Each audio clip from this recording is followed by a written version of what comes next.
Assalamualaikum warahmatullahi taala wabarakatuh.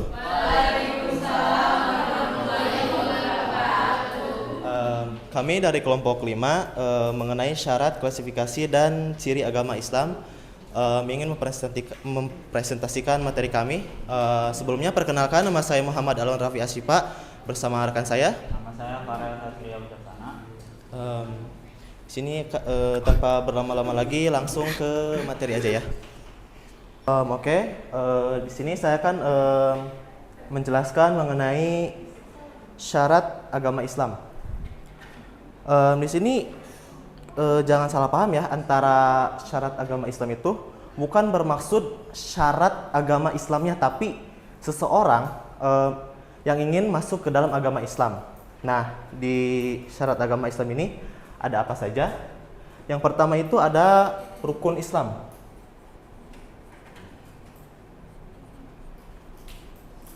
Di dalam rukun Islam ada 5 bagian. Di sini mungkin ada yang tahu apa aja rukun agama Islam? Ada berapa? 5. Sebutkan. Pertama syahadat. Ya. Salat, zakat, puasa, 5 naik haji. Oke. Tuh. Tuh. Ada 5 ya. Pertama itu ada syahadat. Terus ada salat. Terus ada zakat, puasa, dan haji bagi yang mampu.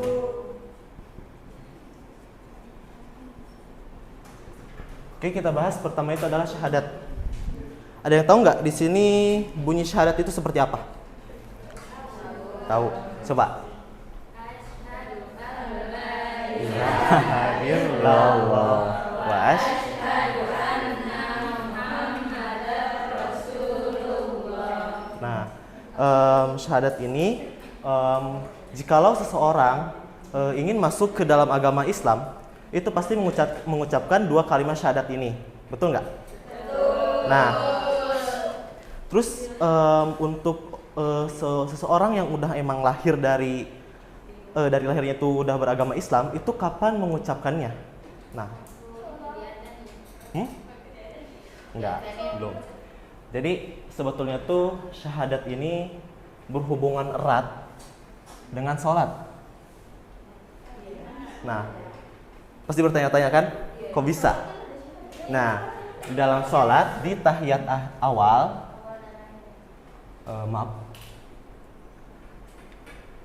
di tahiyat awal dan tahiyat akhir itu pasti mengucapkan 2 kalimat syahadat ini. Tuh. Oke, karena syahadat sudah, kita langsung ke bagian sholat. Di sholat ada terbagi menjadi 2 bagian, yaitu sholat wajib dan sholat sunnah. Sholat wajib ya kita sudah tahu itu terbagi menjadi 5, subuh, zuhur, asar, maghrib, dan isya. Untuk sholat sunnah banyak ya, untuk entah itu sholat taraweh, witir, duha, dan lain sebagainya, dan masih banyak lagi. Karena itu langsung aja kita ke zakat. Zakat juga terbagi menjadi 2 bagian. Ini terbagi menjadi 2, yaitu ada zakat mal, fitrah, atau zakat harta, dan ada zakat fitrah. Nah, zakat mal atau zakat harta itu kapan dilaksanakannya? Yaitu ketika seseorang yang sudah berpenghasilan, entah itu yang dari pertanian ataupun dari pertambangan atau sebagainya, ataupun bahkan dari hibahan atau pemberian dari seseorang, entah itu mobil ataupun apapun, itu pasti harus zakat mal. Dan untuk zakat mal itu ada ilmunya tersendiri. Jadi di sini saya tidak bisa memberitahu seperti apa gitu kan bagian-bagiannya. Terus pasti di setiap barang, misalkan dari emas, perak, mobil ataupun harta, itu pasti bagian-bagiannya itu perkalian itu pasti berbeda. Jadi saya tidak bisa memberitahunya. Mungkin ada ilmunya lagi di sini. Nah, untuk zakat fitrah itu dilaksanakan ketika sebelum naiknya fajar pas sholat Idul Fitri, yaitu dilaksanakan ketika bulan Ramadan. Oke, langsung di sini ada puasa. Puasa juga terbagi menjadi beberapa bagian, ada puasa wajib, ada puasa sunnah juga. Nah, puasa wajib itu kita sudah tahu kapan dilaksanakan, yaitu ketika bulan suci Ramadan. Dan untuk puasa sunnah juga banyak, itu ada puasa Daud, ada puasa Senin Kamis, dan lain sebagainya. Oke, yang terakhir itu adalah haji. Haji juga ada ilmunya, dan apa ya, di sini saya tidak bisa memberitahu karena ya haji itu gimana ya, bagi seorang yang mampu, dan walaupun misalkan uangnya banyak tapi fisiknya tidak memenuhi atau tidak bisa gitu kan untuk pergi haji, ya mungkin tidak bisa pergi ya.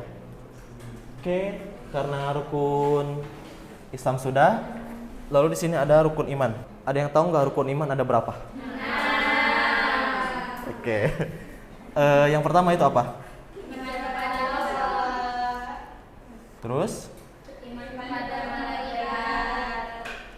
Malaikat. Oh iya. Terus ada iman kepada? Terus iman kepada? Tadi kita udah loh. Rasul. Iya, yang keempat. Nabi dan Rasul. Yang kelima iman kepada?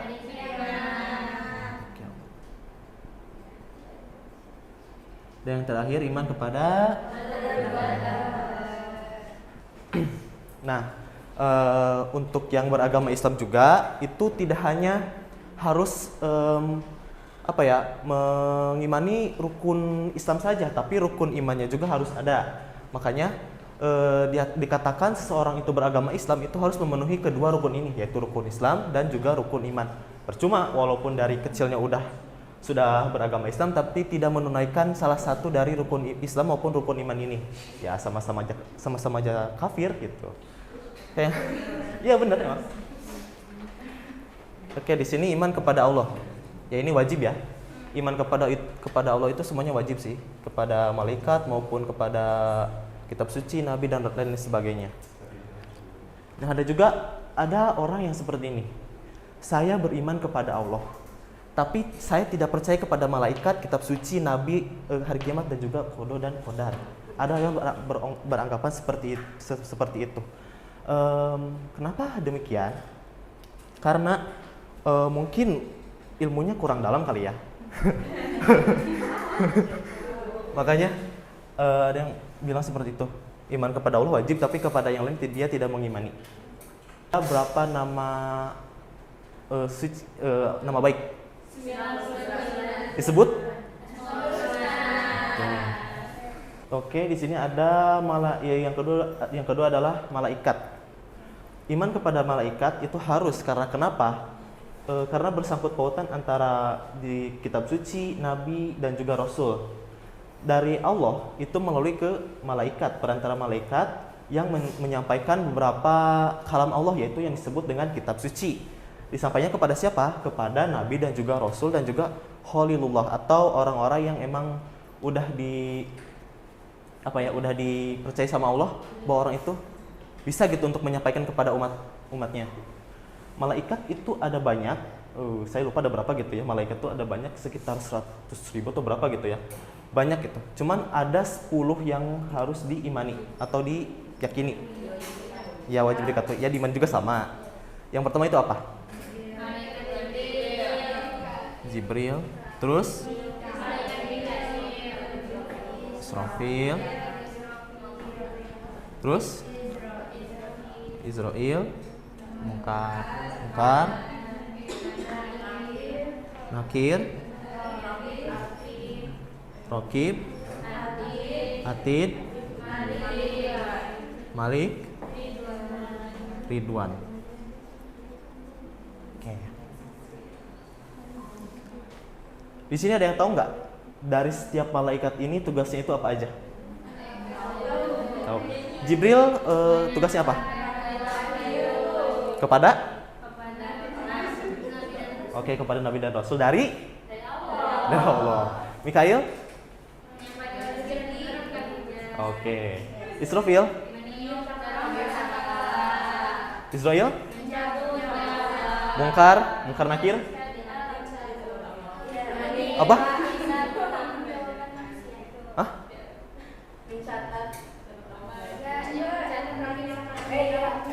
Ini apa? Siksa kubur. Nah, oke. Kalau raqib atid? Ini nggak jawab kenapa? Terus Malik? Ridwan? Oke, bagus ya. Dan ini yang harus diwajib diketahui ya. Pinter. Cuman yang diwajib diimani itu banyak sekali. Terus yang ketiga itu adalah kitab suci.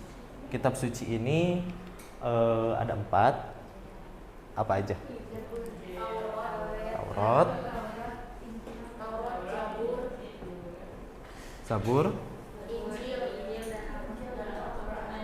Injil, dan Al-Quran.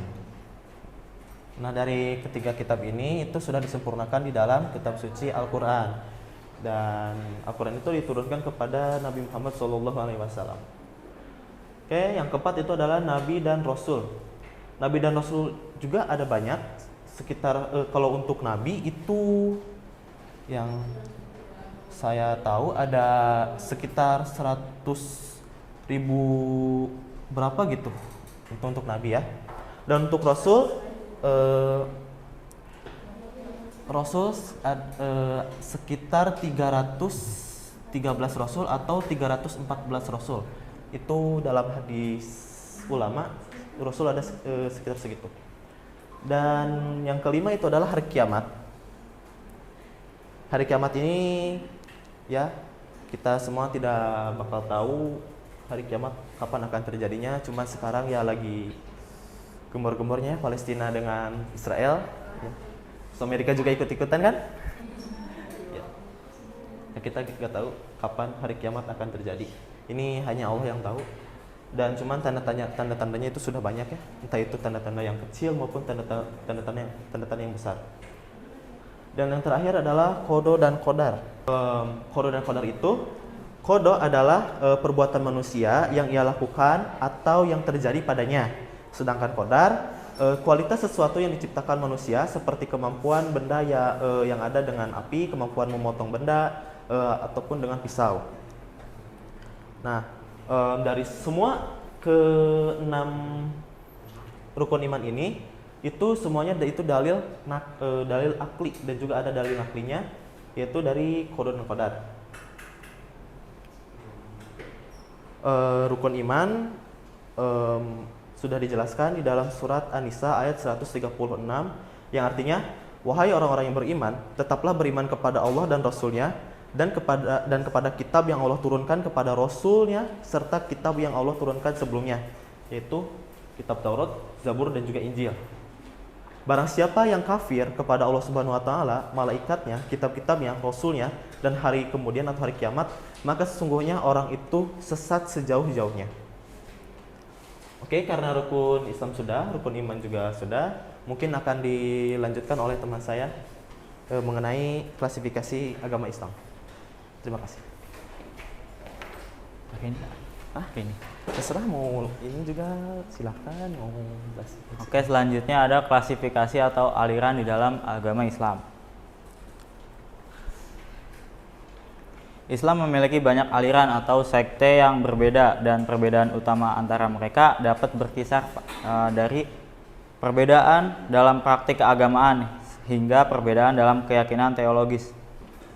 Beberapa yang terkenal adalah Sunni. Sunni adalah aliran Muslim yang terbesar dan terpopuler atau paling umum di dunia. Aliran Sunni mengikuti ajaran Nabi Muhammad SAW dan menganggap Abu Bakar As-Siddiq, Umar bin Khattab, Utsman bin Affan, dan Ali bin Abi Thalib sebagai khalifah yang sah. Kelompok Sunni biasa disebut sebagai Ahlus Sunnah wal Jamaah. Mereka adalah yang senantiasa teguh di atas Islam berdasarkan hadis dan Al-Quran yang sahih dengan pemahaman para sahabat, tabi'in, tabi'at, dan sekitar 90% umat muslim sedunia merupakan kelompok kaum Sunni. Juga mengakui 4 mazhab utama yaitu Hanafi, Maliki, Syafi'i, dan Hambali yang merupakan panduan dalam pemahaman dan aplikasi hukum Islam dalam kehidupan sehari-hari. Nahdlatul Ulama dan Muhammadiyah juga merupakan kaum Sunni. Nahdlatul Ulama bermazhab Syafi'i dan mempercayai atau mengakui ketiga mazhab yang lainnya. Sedangkan agama Islam yang dipahami oleh Muhammadiyah adalah agama yang diturunkan kepada Nabi Muhammad yang bersumber pada Al-Quran dan As-Sunnah. Yang kedua ada Syiah adalah paham keagamaan yang menyandarkan pada pemahaman Sayyidina Ali bin Abi Thalib, yaitu khalifah keempat dan keturunannya. Sejak awal pemerintahan Khalifatur Rasyidin. Tidak seperti Sunni, Syiah hanya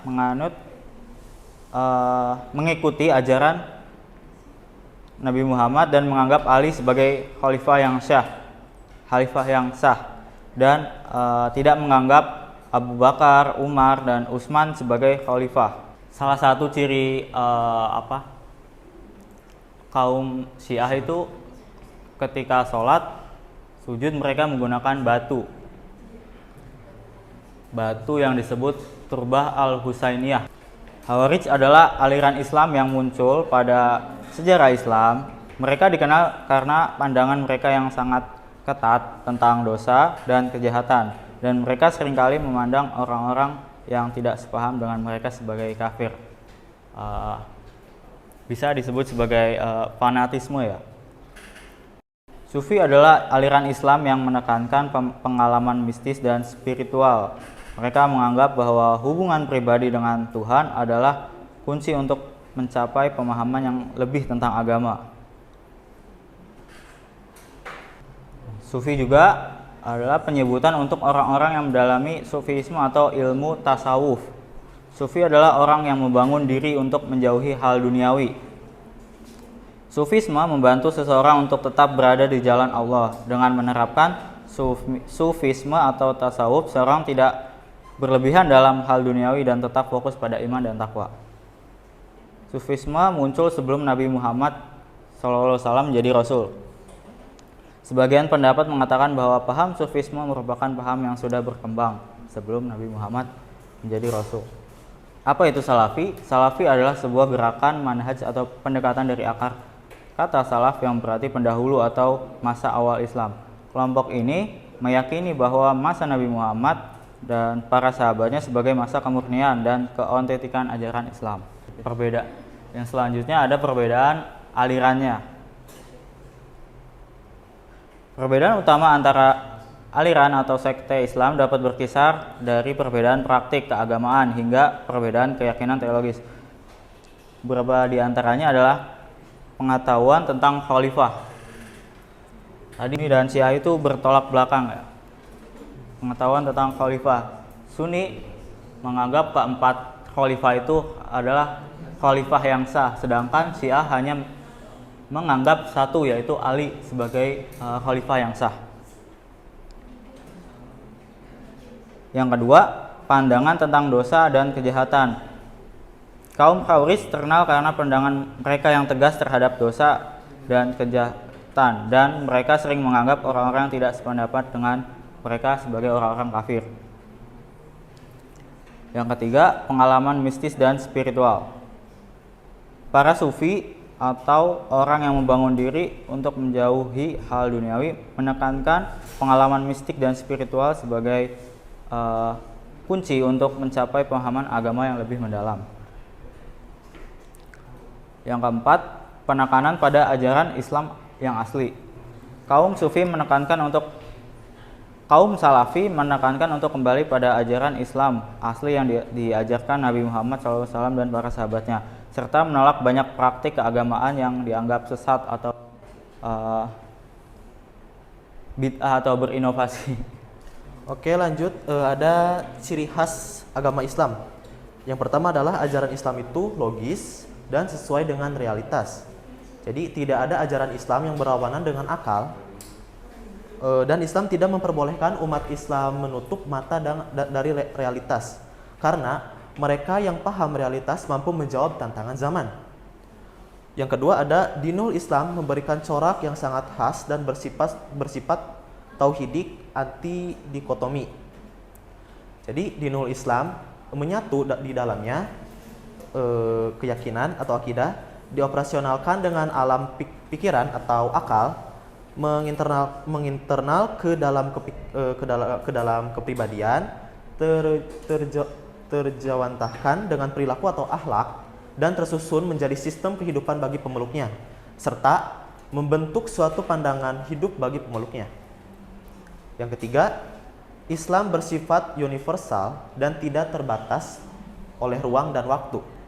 Jadi Islam bersumber dari Allah Subhanahu wa taala berupa wahyu, yaitu Al-Qur'an secara langsung, dan tidak membedakan suku, bahasa, ras, dan derajat ataupun umur dan sebagainya. Yang keempat, ajaran Islam menekankan kebersihan lahir dan batin, yaitu Islam menekankan kebersihan lahir dan batin untuk menuju kesehatan.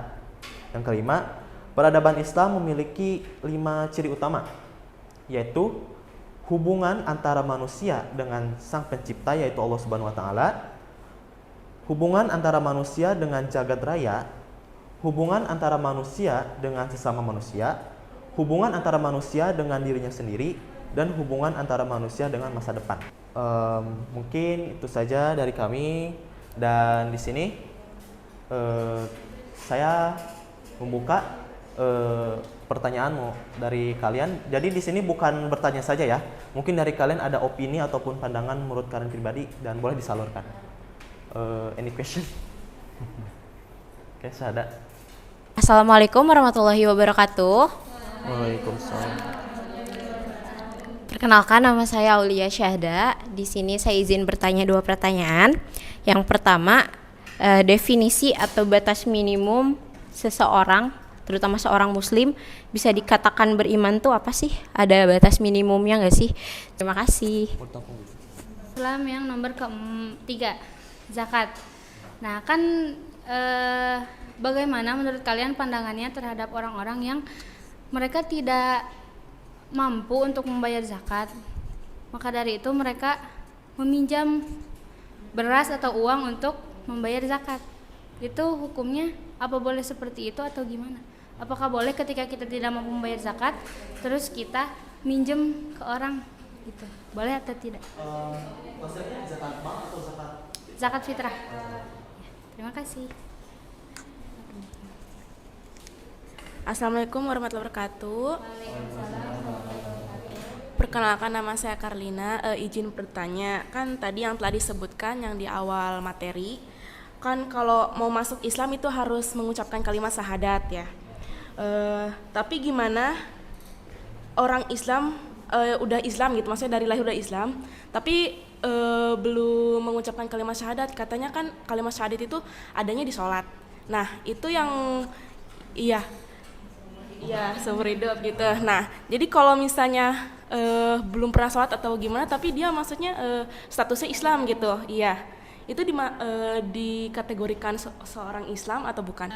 Perkenalkan, nama aku Indri Badrianti. Aku mau nanya tentang rukun Islam yang terakhir. Kan di dalam rukun Islam itu ada syarat yang pergi berhaji bila mampu, baik dari segi fisik ataupun segi ekonomi.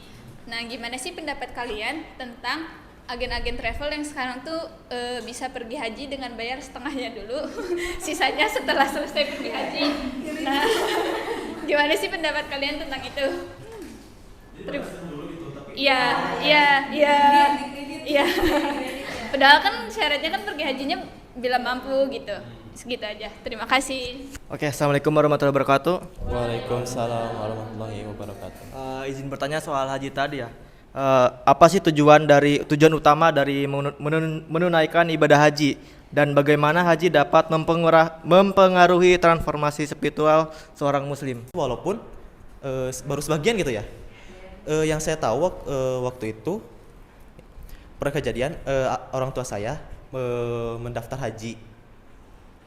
Terus emang apa ya, mencari-cari tahu gitu kan tentang travel itu seperti apa. Nah jadi di seseorang travel itu emang punya jatah gitu. Ketika setiap kali memberangkatkan seseorang pergi haji, dia juga mendapatkan jatah untuk pergi haji juga. Jadi walaupun bayar setengahnya, tapi dia udah punya apa ya, punya kupon gitu buat pergi haji. Hah? Gimana? Kan pergi haji bagi yang mampu baik secara fisik maupun ekonomi karena kita jauh ke Mekahnya kan. Nah terus gimana buat kita yang sebenarnya ekonominya tuh gak mampu banget pas-pasan gitu ya. Jadi dia tuh baru bisa mampu bayar setengah terus pergi haji atau umroh dulu baru sisanya dibayar setelah pulang dari haji atau umrohnya. Nah itu jatuhnya pemasakan apa gimana gitu. Bukan agen travelnya. Oh, bukan agen. Pribadi.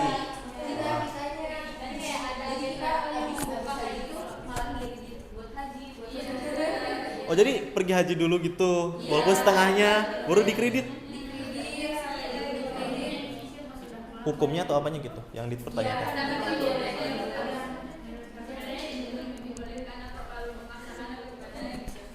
Emang ada pernah kejadian gitu? Oh, ada. Setahu aku nggak ada.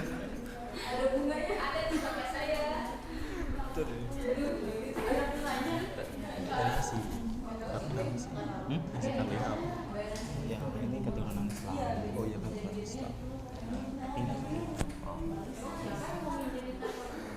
Oh iya tadi untuk menjawab pertanyaan Karlina yaitu seseorang yang emang dari emang keturunannya udah bergaris Islam, tapi dia melahirkan seorang anak, ya kan? Nah dari anak itu tidak sholat sampai besar gitu kan?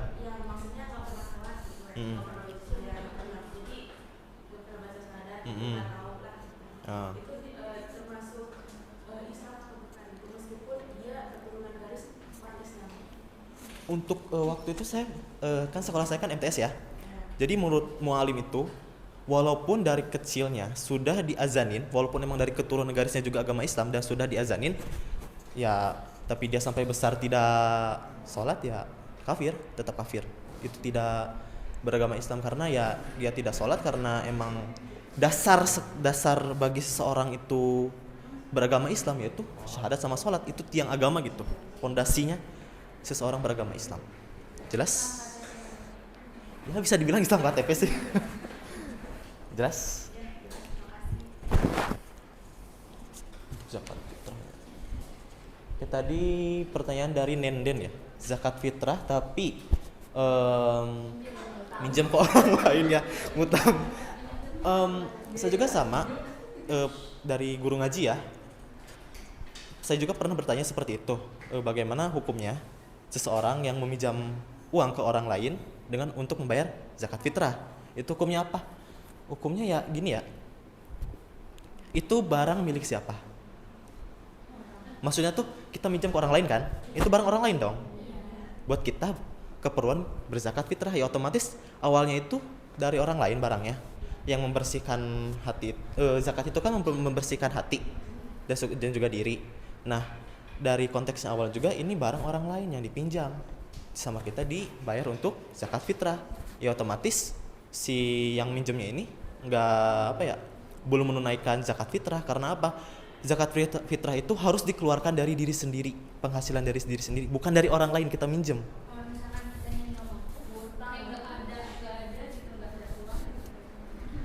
Fakir miskin kah atau emang nggak punya? Keluarga gak punya atau emang lagi gak punya gitu? Lagi gak punya ya. Kalau lagi gak punya itu beda konteks lagi ya. Yang saya aja juga. Kalau misalkan emang kita misalkan kerja ya, udah kerja.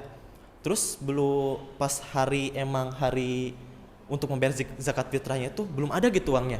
Itu gimana hukumnya? Sebetulnya tidak apa-apa. Tapi untuk tahun depan itu harus membayar gitu loh. Tapi nggak ada double gitu, enggak. Jadi yang sekarang tuh nggak apa-apa. Kalau emang benar-benar mepet nggak ada gitu. Tapi kalau misalkan ada walaupun 1.000, 2.000 ya silakan keluarkan saja. Gitu. Kan konteksnya kan nggak punya awalnya. Iya 2,5 itunya. Tapi kalau emang benar-benar nggak ada ya mau gimana lagi kan. Jadi lebih ke keadaan mudorot gitu. Ya wajib. Oh yang ngutang dulu ya nggak boleh, bisa dibilang haram juga nggak, jadi intinya nggak boleh. Dikeluarkan dari diri sendiri, gitu.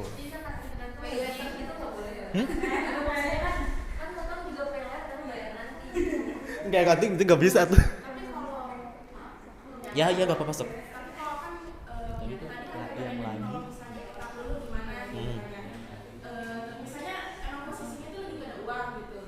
Jadi usaha-usahanya lagi kurang atau gimana uangnya jadi berkumpul jadi dia minjem dulu kan. Nah, kalau misalnya udah dipinjam terus kayak uangnya nanti dikembaliin tapi hasil dari uang dia sendiri gitu buat dikembaliin ke yang dia pinjemin. Nah, itu hasil yang uang dia pinjemin zakatnya itu Ya tetap yang awalnya ini.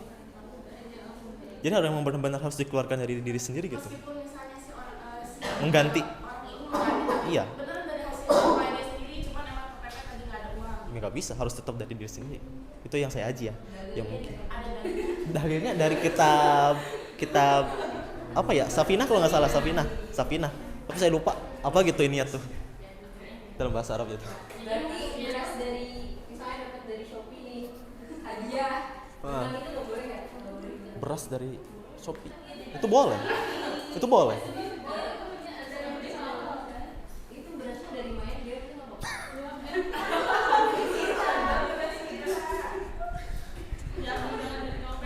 Jadi hukumnya tuh wajib bagi yang mampu atau enggak? Zakat fitrah. Iya. Ya sebetulnya bisa dibilang bagi yang mampu juga. Karena kalau nggak mampu kan mau ngeluarin. Iya mau gimana lagi gitu. Tapi kalau emang kepepet banget, tapi jangan minjem juga ya, yang kita punya aja gitu. berarti kalau yang tidak mampu itu menerima zakat gitu. Iya lebih ke situ. Satu lagi kan Ya boleh. Jadi ini kan bukan nyambung. Kalau misalkan apa ya? Amil, misalkan amil kan termasuk ke orang yang Menerima zakat. Misalnya zakat gitu kan. Misalkan amilnya itu kan dikasih orang zakat ke amil. Amilnya zakat. Zakat juga tapi pakai hasil yang itu ada yang lain. Nggak boleh, harus tetap. Misalkan kayak guru ngaji gitu kan. Ah, Guru ngaji orang anak-anak kan ya pengajar. Nah, kita sebagai guru ngaji zakat juga pakai hasil dari soalnya kan kita juga ini itu kan dari hasil kita sendiri sebagai guru ngaji. Orang lain bayar zakat kita. Oh. Itu kan maksudnya Itu beda konteks lagi ya. Itu jadi ya nggak boleh juga. Ya tetap harus dari diri kita gitu. Walaupun emang orang lain ke kita gitu. Sama kita dibayar lagi gimana gitu? Hah? Iya nggak boleh. Itu kan dari kasihan dari orang lain. orang lain kasih ke kita gara-gara kitanya kan ngajarin anaknya.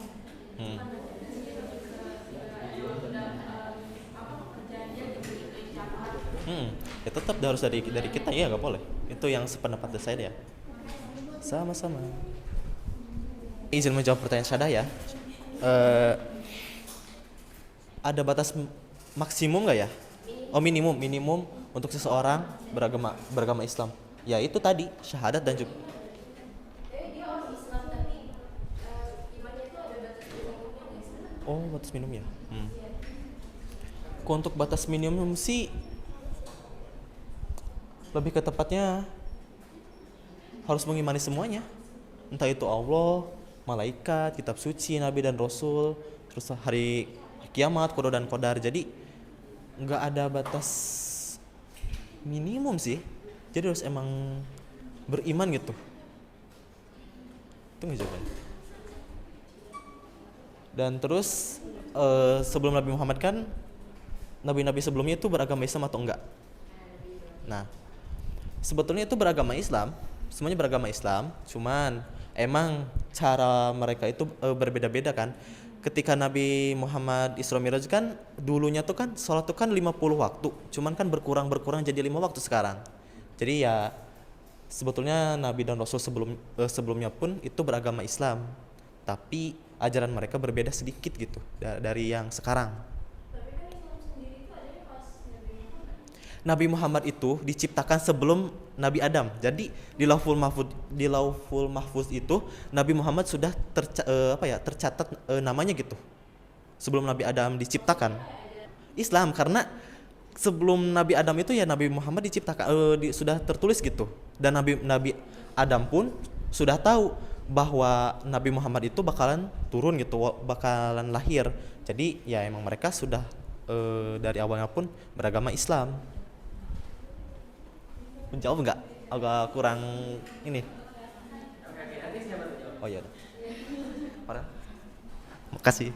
Oke, selanjutnya saya akan menjawab pertanyaan dari Saiful.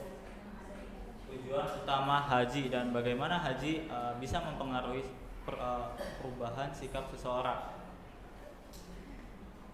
Tujuan haji merupakan salah satu dari rukun Islam yang wajib bagi yang mampu. Tujuan utamanya meningkatkan ketakwaan dan ketaatan dan pembersihan diri atau meminta pengampunan dari Allah. Nah, bagaimana bisa merubah sikap seseorang itu apabila hajinya mabrur atau dengan niat tulus, sehingga dosa-dosa mereka diampuni. Ketika pulang nanti mereka akan memperbaiki diri atau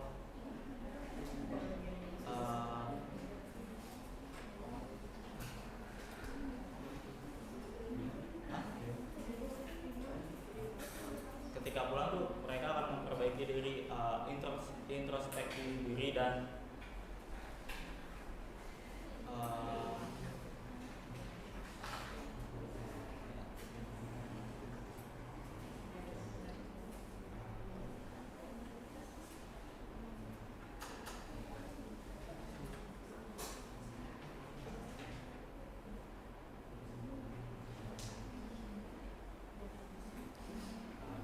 tadi memperbaiki diri dan memperkuat ikatan dengan Allah sehingga mereka akan lebih taat. Sudah terjawab? Terima kasih. Wah. Udah kan? Oke, karena di sini sudah terjawab semuanya beberapa. Mohon maaf kalau misalkan masih kurang ya dalam menjawab pertanyaan-pertanyaannya dan juga memberikan presentasi ini. Sekian dari kami. Billahi taufik wal hidayah. Wassalamualaikum warahmatullahi taala wabarakatuh.